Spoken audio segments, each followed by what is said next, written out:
So perhaps there is a possibility, even at this very moment, to become cognizant, to become sensate, aware of how these laws are operating in my particular little universe in my body. Maybe there is a muscular fixation, a visceral fixation, a pattern of behavior that I'm constricting my gut or whatever. Maybe it's in my face, maybe it's in my tongue, maybe it's in my little pinky, you know? I need to hold it in such a way.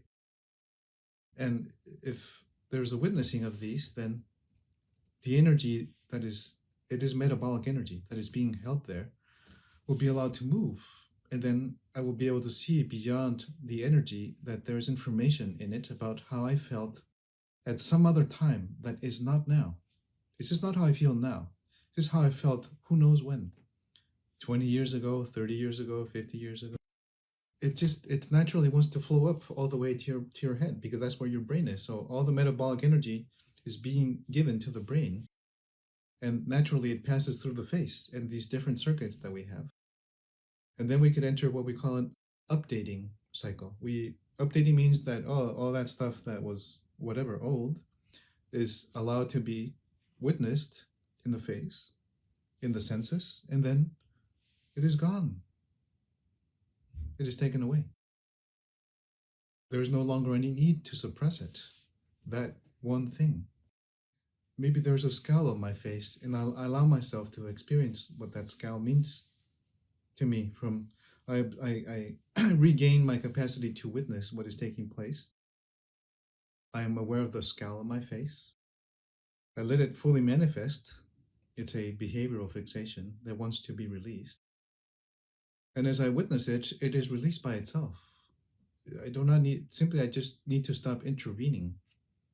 I'm trying to break the laws of nature by all the energies to remain unprocessed. It is an artificial and absurd effort that will not yield any results. And if there are any fixations, we simply observe them, we acknowledge them, we welcome them, without having to interfere. There's a lawful process where they will be released. They will rise up into my heart and face. I will know how I felt at some other time, not now, but some other time. And then I will have to experience releasing these energies. Maybe there are behaviors, maybe there are images, maybe there are colors, maybe they are a full body experience of something. And then it will end. Why? Because it is subject to a law. And in nature, nothing is allowed to exist forever.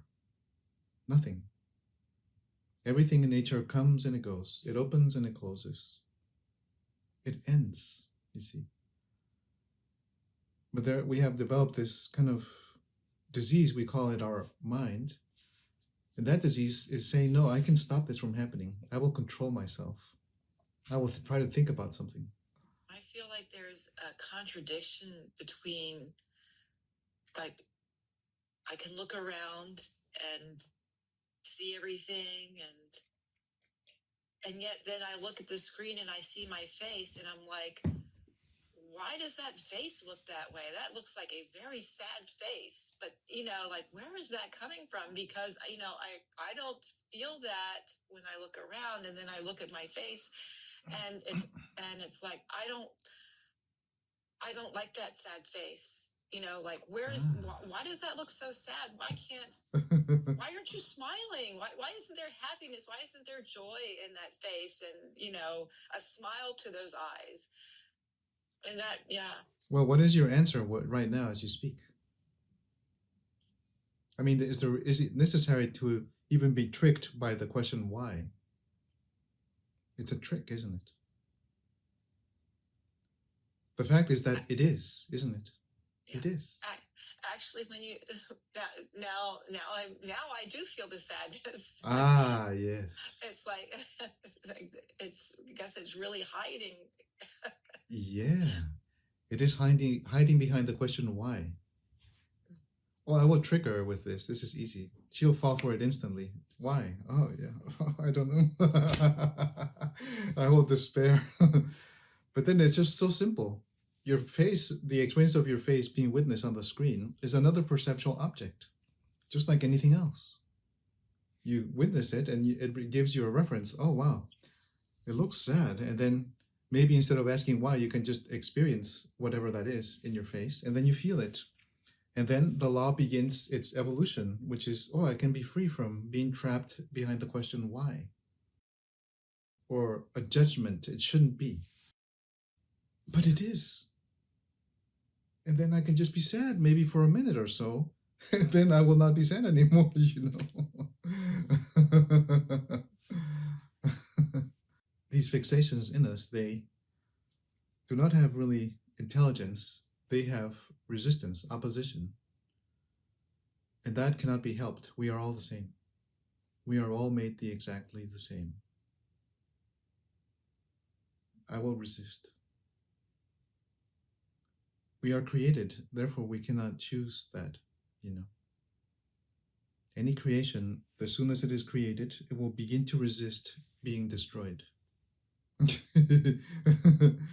So we use any kind of device, it can be bitterness, sadness, whatever, to interpose ourselves between reality and ourselves. You know, no, I will not let reality update me to the fact that I exist. But it already is, you know. Oh, I caught my face. Oh, let me look. Oh, that looks like a sad face. What an idiot, you know. I need to go to some more meditation classes and to understand. Well, I could do that, but I could just let my face be sad or angry and allow myself to experience, wow, yeah, at some point in my life I felt sad or angry or bitter.